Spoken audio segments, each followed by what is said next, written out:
All right, welcome back to the Badass Lifter podcast. This episode, we're going to be talking about ditching the scale as part of your training journey, alternative ways to measure progress instead of the weight on the scale, and then practical tips for ditching the scale, how you can actually do this as part of your process. For a lot of people, the weight on the scale is not a great part of their journey. We're going to talk about why. And I think sometimes we talk about not measuring the weight on the scale for people who do similar work that I do, but they don't talk about what to train for instead. So we're going to be going over both of those things, as well as like actual tips for ditching the scale. I think just telling people like don't do it is like not really great advice. So we're going to talk about like actual steps you can do to start doing that. First, let's talk about why are we ditching the scale in the first place. So this is probably what makes my approach to training different than pretty much everyone else. Not everybody, but like there's most trainers have some kind of weight centric focus, and mine doesn't. I'm going to talk about why I've made this conclusion and why I think this is the best approach to training for many people. The first is that there are lots of people where the weight on the scale really measures your self-worth, where you step on the scale and if it goes up or down dictates like how you're doing in life and honestly just like how you feel as a person. And that's not good. So for those people, like removing the weight on the scale removes a huge burden as part of the training process and just makes training more enjoyable. The second is that long-term weight loss, not initially losing weight, but keeping it off in the long run, does not have a great track record. And I want you to focus on something that does, which is why I choose strength training.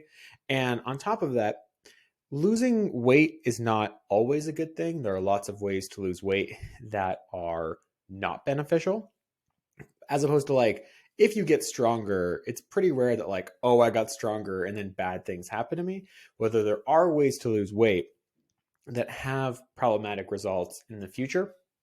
And I think for people who come from a disordered eating background or either have an eating disorder or some kind of irregular eating behaviors, this approach to training seems to work really well for them. Where I'm not going to name names, but there's a lot of people that I've worked with who come from that background where not having to worry about weigh-ins, before and after photo, comments on their bodies, etc. This approach seems to work really well for them. And I think that that's great. And I'm happy to, provide a different style of training that seems to work for them. But this is kind of my like mini thesis on why ditching the weight on the scale seems to work for a lot of people.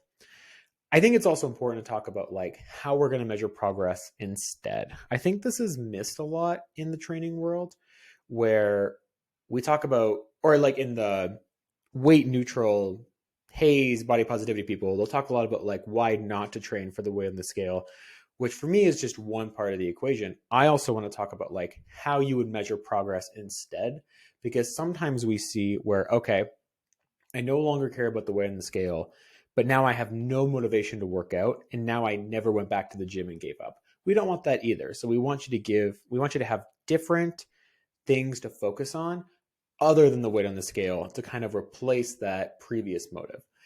The first one is, are you enjoying training? So maybe this doesn't seem like a real goal, but the longer that I train people, the more I realize this goal matters.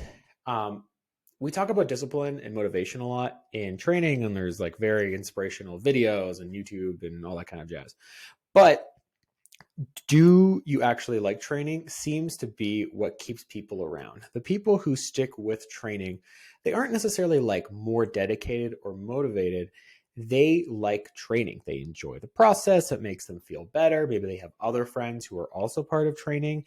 I wouldn't really say they have more motivation. They have found a way to enjoy the process.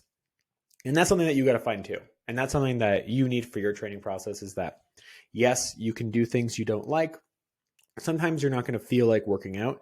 But if you truly hate training and all the aspects of your training journey, the chances of you sticking with it are incredibly low, understandably low. So I don't want you to like force your way through for every workout. Like on occasion, you're going to have to do workouts that you don't want to do, but that shouldn't be every workout 4 days a week. That's not sustainable. I wouldn't expect you to stick with that. We got to find a way for you to enjoy training. Two is strength improvements, just in general, like seeing the weight on the bar go up, like being able to do harder exercises than before, whether that's going from like a goblet squat to like a barbell squat might be an example of this, or like a split squat to like a Bulgarian split squat would be an example. Being able to do more reps at the same weight, or just being able to move more weight. I think that's like the most obvious one, where you used to be dumbbell rowing 20 pounds and now you're dumbbell rowing 40 pounds. Like you got stronger. And I think seeing those strength improvements and focusing on strength, in my opinion, is a much better solution than what weight loss has to offer. So enjoying training, strength improvement, and also being able to do more work than before with a similar effort. Like, well, maybe you started off with like 3 exercises for 3 sets each exercise, and then over time you're able to do more sets, more exercises, more work.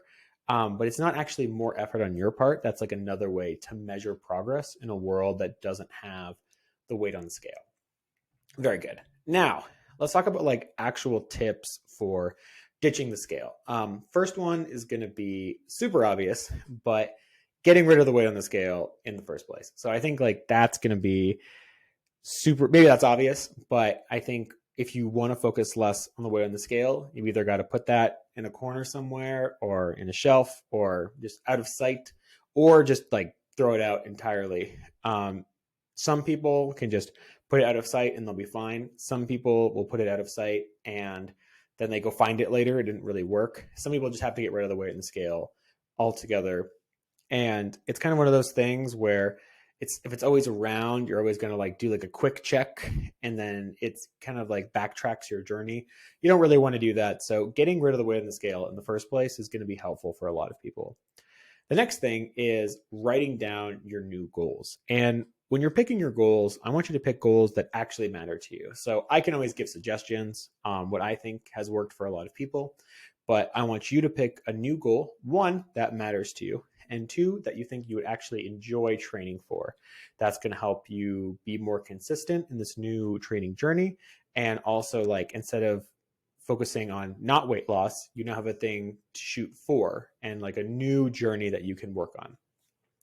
The third is having an actual workout plan not related to weight loss at all. So you don't have anything in the program that relates to burning calories or toning or anything along those lines. Like, if you have an exercise in there that's squatting, you're not squatting because that's a high calorie exercise. You're squatting because it's going to make you strong. You want a strong squat. You want to feel strong, and squatting does that for you. So the workout plan should not be about your weight at all or losing weight. It should be entirely related to the new goal that you want to focus on. Let me know your thoughts on this. I know this is a new approach to training, or it's not new, it's been around for a while, but it's new to the mainstream, let's say. And I know that like for a lot of people, the weight on the scale is a big part of their training journey, in that by removing the weight on the scale, it can seem like, well, what do I train for instead? And I hope that this podcast episode showed you what your training journey could look like without the weight on the scale. Also, thanks for listening. If you're watching on YouTube, like, subscribe. I would appreciate that. And also, like, if you do enjoy the podcast, leaving a review does help us find like more new lifters to help become badass lifters. Helps people reach the podcast, and the more people who listen to the podcast, the better we can make it, more people we can help, etc. But yeah, thanks for listening to the Badass Lifter podcast.